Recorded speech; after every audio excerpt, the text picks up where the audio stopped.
folks, Jim Simpson here, and I'm well known, not well known, but a little bit known as a trucker these days. But before I was a trucker, I was a political activist.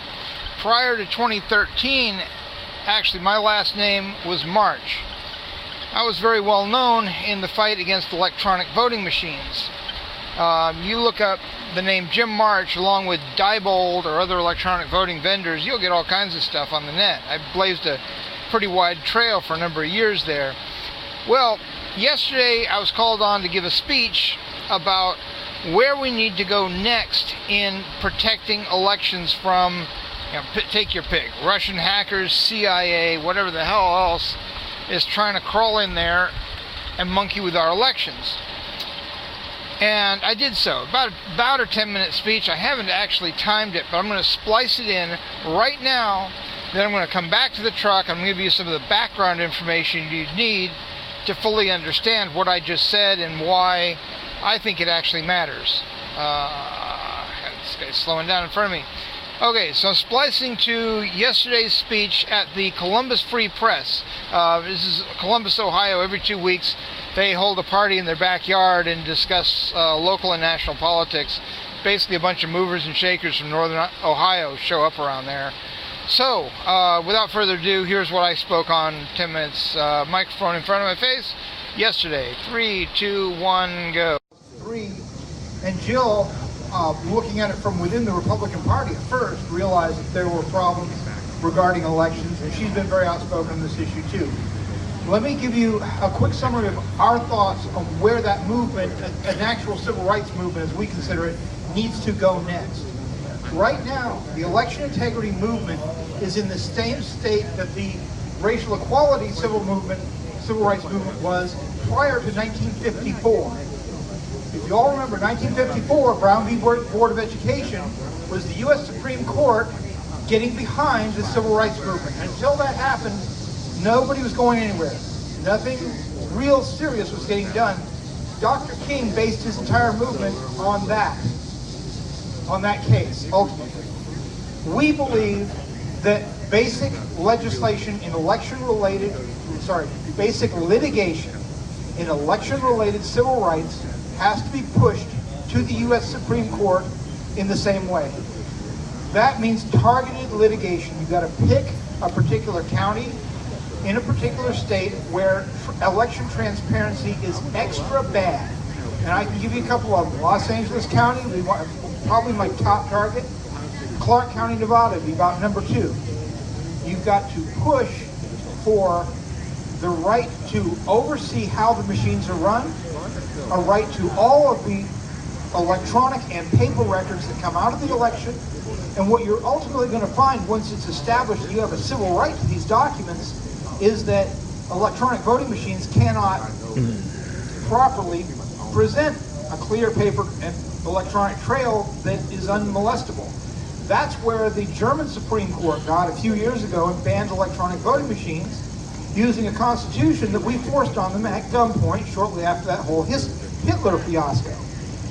Okay? We need to do the same thing in America based on a pretty similar constitution, actually. We also have to look at transparency not only in the voting machines but in the voter registration processes. The voter registration systems, by law, are required to be tied from county to county, from state to state, and from vehicle licensing systems, motor vehicle departments, to election departments. Because when you move from one county where you're voting to another county in another state, there's records that track that you're no longer a voter over here, you are in fact a voter over there, and those records are online. They're interconnected databases, and the Russians and the CIA, God only knows who else, have been raiding it. Okay? So those systems have to be controlled to the same kind of care, the same kind of dedication to electronic accuracy that they claim that they're pushing for electronic voting systems and failing big time. Ultimately, we need to go to paper ballots, standardized across the whole country. And I will say one other thing, some people may not like me saying this, however, don't look to George Soros or his organization for help. That means Tides Foundations, that means Those kinds of people? No. Because in 2012, Jill Simpson and I accidentally discovered a George Soros operation operating out of Barcelona, Spain, of all things, a voting system company called Seidel that's being used in Europe. It's as bad as any of them, and it's a George Soros prime. So him and his money supplies are not going to be the answer. And some of you may not like me saying that, but it's got to be said.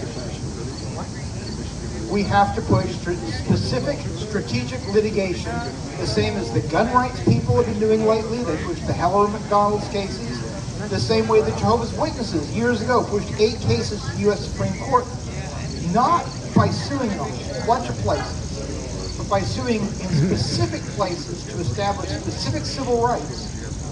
And until we do that, we don't have our Brown v. Board of Education moment, and we don't have an individualized right to a fair and transparent election in this country. And that's what has to be pushed for. And it's going to take money, it's going to take effort, and it's going to take targeted organization. And I'll leave it at that. But I'm sorry to be the bearer of bad news, but that is our situation. It was just a cue back to the truck, but I decided to redo that whole section of the video because you guys need to know more about the history of what's been going on with electronic voting machines over the past 15 or so years. The people at that meeting in Columbus, Ohio, were very familiar with the history of the electronic voting reform movement, election integrity issues, and some of the people new to this issue here on YouTube might not be. Let me give you a few quick vignettes on what's been going on. In the November 2004 election in Washington State, the King County, of course, dominates the politics of that state. That's where Seattle is.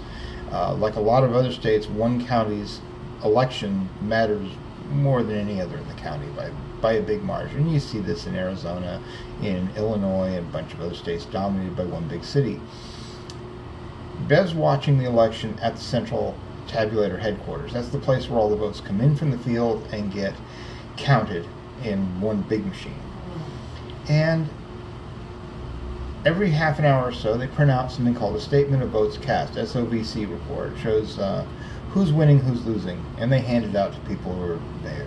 And it's like a horse race. Oh, this guy's doing better. Oh, he's catching up, and et cetera, et cetera. So she gets all these and keeps them and goes home. And the next day, using public records, she gets the central database of all those votes that took in all those votes as an electronic file. And she looks at it, and the audit trail is missing a 3-hour block of time after the polls close, later that night. And she says, what the hell's this? This ain't right.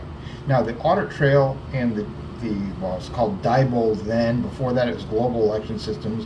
It turned into Premier and Dominion, and I don't even know what it's called right at this moment. They've changed the same names more times than most people change underwear.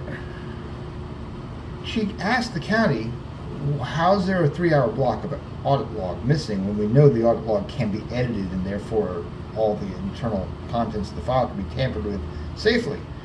And they said, it's not missing. She says, yeah, it is, because every time you print out a Statement of Votes Cast record, document, it records that in the audit log. I've got my own copy of your same software. I can run a test election myself on my own laptop, and I can prove that to you. So what's up? I never came up with an explanation. They were never required to. This is the kind of problem we're facing. In California, there's something called the Tech Inspection Law, and I'll link to it below. Below this video, you'll see notes looking at various resources. That Tech Inspection Law has never been fully used. It should be something like checking out a race car at NASCAR pre-race. Somebody comes in and looks at everything and makes sure it's all kosher, and it's safe, and doesn't have any more horsepower than it's supposed to have, and all that happy stuff. That's what the law is supposed to be. It's how it reads for election machines, but it's never been properly used. If you try to use it, if you try to fully understand how a voting machine in America works, anywhere in America, the county election official or state election official, whoever's running the election, will say to you, if we allow you to see everything about how the voting machines work, then you'll be able to hack the election. No, it's got to be kept secret. No. This entire debate is a matter of computer science, computer security issues. And in computer science, there's a concept that has long been discredited called security by obscurity. Security by obscurity doesn't work, folks. Some bad geek will always figure out a way in, and that's the history of why you've got such malware and horror problems all over the frickin' internet. Because they'll figure out a way in if you're not careful. And now we know that it's not just county election officials you got to worry about. It's not just some pet geek of a local party chief in some state who you got to worry about hacking elections. No, it's the descendants of the KGB are now poking around in there. They call them the FSB now. Who cares? They're KGB. They're poking around in our elections now. Lovely. Now, constitutionally, when you go to court and you say, hey, the whole election system's being kept secret from us, if I vote either on a touch screen or on a piece of paper and I feed the piece of paper and it gets scanned electronically, however my vote gets processed on secret systems that I don't know the insides of, and that's just plain wrong. If you say that, somebody will also speak up in court and say, oh, well, we've got these independent test labs that are federally approved, and they're checking out voting machines and making sure they're safe, and therefore we can use copyright and trade secrets to override the people's right to know how their frickin' vote's being processed. Well, those test labs, they've been thrown out on multiple occasions. They have been found to be poor performers. We've got internal email traffic from 2003 where Diebold executives are telling underlings to lie to the test labs, withhold information from them, or outright lie. Those emails also contain things like, boy, I hope USA Today never finds out what we're doing. That's in the email traffic from 2003. In fact, I was publishing that sort of thing in 2003. Diebold sent me a DMCA takedown notice to take down everything I was publishing about them, and I filed a counter notification saying, this is fair. This has got fair use written all over it. And my position, by the way, was later upheld in court. They didn't go after me. They went after some other guys called Online Policy Group. You can read about that at the Electronic Freedom Foundation site, OPG versus Diebold, and that turned into Diebold had to pay $125,000 for falsely asserting copyright.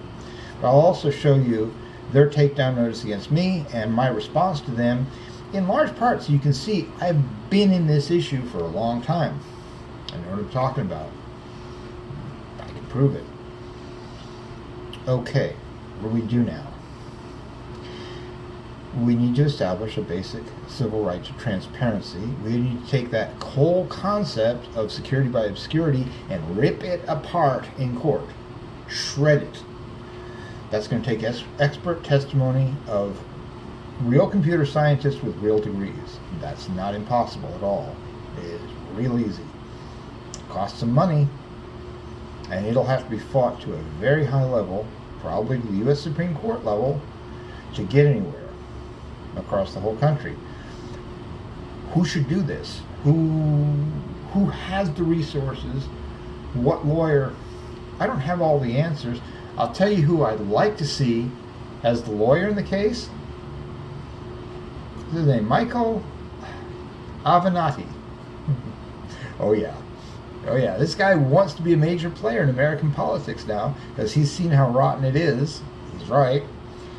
But as much as I like Stormy, Michael's not going to get that far on the back of an aging stripper. Okay? She's cool and all. She's funny as hell. I kind of like the gal. Never seen her naked. Wouldn't pay to see her naked, sorry. But I like her. She's got spunk. And her lawyer's got even more spunk. He's cool. But he needs an issue that he can win in court on. that will really matter to the American public, both in terms of perception and practicalities. This is it. This is it. I'm qualified to help. I'm qualified to write the initial public records requests that need to be written and need to be therefore ignored by the bad guys, and then we sue and we take it up the chain. Yeah, been there, done that, but we didn't have the structure or the resources or the cash needed to take it all the way. We just fought for about 5 years in the Pima County court system. Well, we won. Okay. We actually got records on how an election worked or didn't work. And we proved that a 2006 election was almost certainly stolen. There were documents systematically missing that matched glitches in the database, paper documents missing that would have shown what was going on with electronic glitches in the database.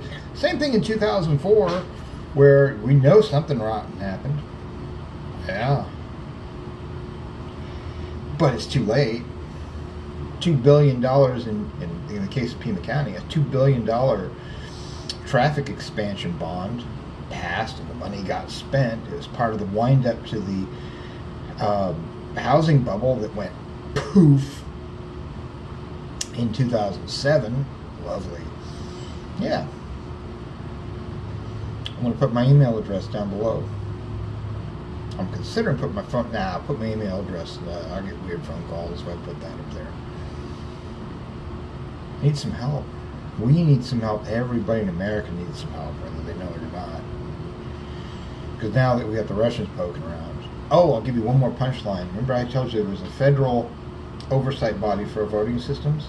Yeah, well, even that minimum set of protections doesn't exist for voter registration systems. They're even worse because they're cross-linked all over the freaking internet, and that's the first place the Russians have gone and poked into, and probably others as well.